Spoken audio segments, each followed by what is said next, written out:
Hello again. We've heard your feedback and decided to make a few changes starting today. We've brought back the long-haul name you know and love, and we hope you continue to enjoy the new look. Now, on to the show. JetBlue has truly disrupted the US aviation industry over the past 20 years. It has gone from having just one Airbus A320 to having a fleet of over 270 aircraft. It's now one of the top airlines serving the US. Working hard to differentiate itself from the competition with better onboard amenities and lower prices, it's possible the best is still to come. Later this year, the airline is planning to launch transatlantic routes with a game-changing premium product. In an industry dominated by global behemoths with massive route networks and storied histories, how has this relatively young airline managed to succeed when many others have failed? And as many in the industry are reeling from the devastating effects of COVID-19 and an extended depression of demand for travel, how has JetBlue fared, and what challenges lie ahead? JetBlue was founded in 1999 by David Neeleman, a Brazilian-American airline executive who had previously been involved with the launch of two other airlines, Morris Air, which was acquired by Southwest Airlines, and WestJet, which has grown into the second-largest airline in Canada. Originally called New Air, the company that would become JetBlue took 75 slot pairs at New York's JFK Airport.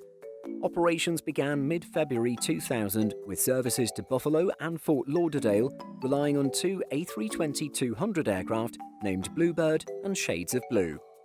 Boasting lower fares and a then unheard of 24 channels of live satellite TV for passengers to view on the back of every seat, the public quickly embraced the airline. JetBlue flew its 1 millionth customer before the end of 2000, less than a year after its first flight. The airline's expansion strategy combined traditional low-cost models with pieces of a more full-service carrier. Like other low-cost airlines, JetBlue has focused on point-to-point flights rather than hub-based operations. It also stuck with a consistent fleets that have worked well for many low-cost carriers. Its large fleet of A320 and A321 aircraft enables more efficient route, maintenance and crew scheduling.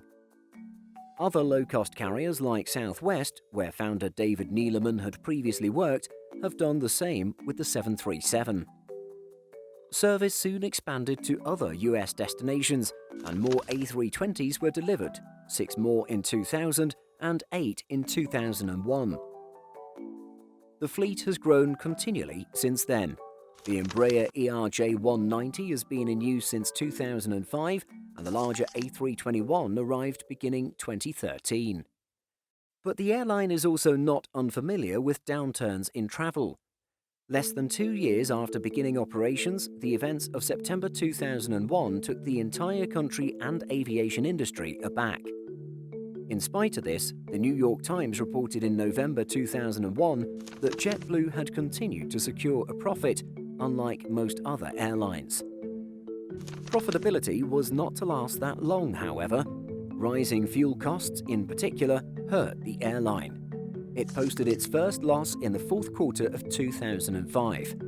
Management responded with an aggressive cost-cutting and revenue growth plan. It returned to profitability by the end of 2006. The mid-aughts were a difficult time for all airlines overall, and JetBlue fared better than most. Other low-cost experiments, such as Delta Express, failed. America West and US Airways, both facing serious financial difficulties, merged in 2005. Northwest Airlines filed for bankruptcy in September 2005, eventually merging with Delta Airlines in 2008. Perhaps one key to the airline's success has been its willingness to cooperate and form interlining agreements with other airlines. In 2009, it began cooperation with Aer Lingus on domestic routes out of New York and Boston. This was upgraded to a full code-share relationship in 2013. It also announced a code-sharing agreement with Lufthansa the same year. Now, in 2021, it has announced a new code-sharing agreement with American Airlines. Covering 25 American and 49 JetBlue routes, the two airlines plan to start reciprocal mileage and frequent flyer benefits as well. While an expanded route map and code-sharing are a newer development for the airline, one of the ways JetBlue has always differentiated itself is through its onboard offering. While many low-cost and some full-service airlines have dropped seat-back entertainment, JetBlue has doubled down, installing TVs across all its aircraft. Its content remains free and is ever-expanding. The airline was also the first domestic carrier to provide free Wi-Fi for all passengers on all flights. In 2014, the airline introduced its Mint product on services between New York and the West Coast cities of Los Angeles and San Francisco. The new cabin was installed on A321 aircraft flying transcontinental and Caribbean routes. It offered 16 premium seats in a 2-2 and 1-1 configuration. Almost immediately, passengers enthusiastically embraced Mint. In 2008, JetBlue began flying international, serving Mexico, the Caribbean, and South America. And in 2016, it became the first US carrier to resume commercial flights to Cuba after more than 5 decades of suspensions.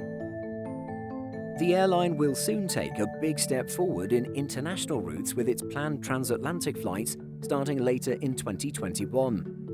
London has been confirmed as the first destination using the new A321LR aircraft. With the A321XLR also on order, there is talk of further routes, with Italy a potential next target. Flying transatlantic is a big expansion for the airline, but what makes this more exciting is its upgrade to its popular Mint product. It'll install a new seat for its premium cabin and has accompanied this with upgrades to soft products too. The new Mint seat is based on the Thompson Aero Seating's Vantage Solo, a reverse herringbone lie-flat seat with plenty of space in a 1-1 configuration. Of course, the real showstopper of the new JetBlue premium cabin is that groundbreaking Row 1 studio.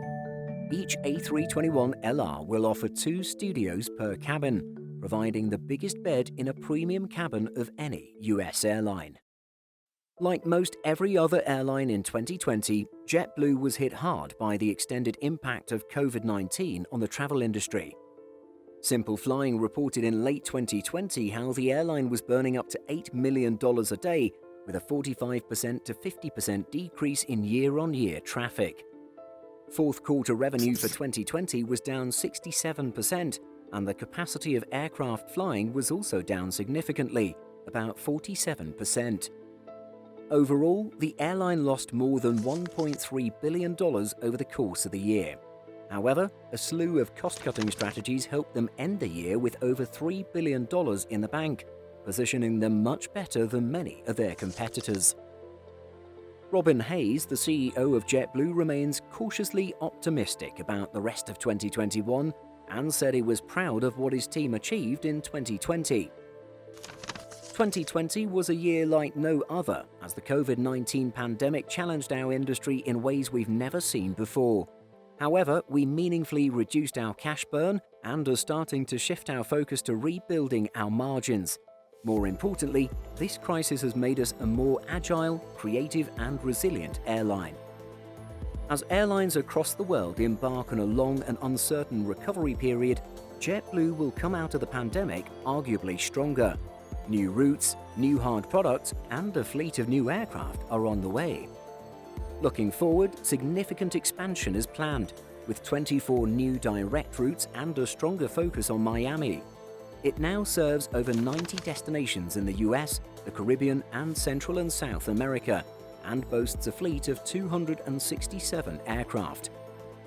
Its first A220 was delivered at the end of 2020, and the company eventually plans to add the A321XLR to its fleet. Will the airline eventually pose an existential threat to such legacy carriers like Delta, American, or United? Only time will tell. Have you flown JetBlue? What do you think of the airline? Let us know in the comments. Did you know that we publish over 175 stories every single week on simpleflying.com? Be sure to check the link in the description for more great stories just like this.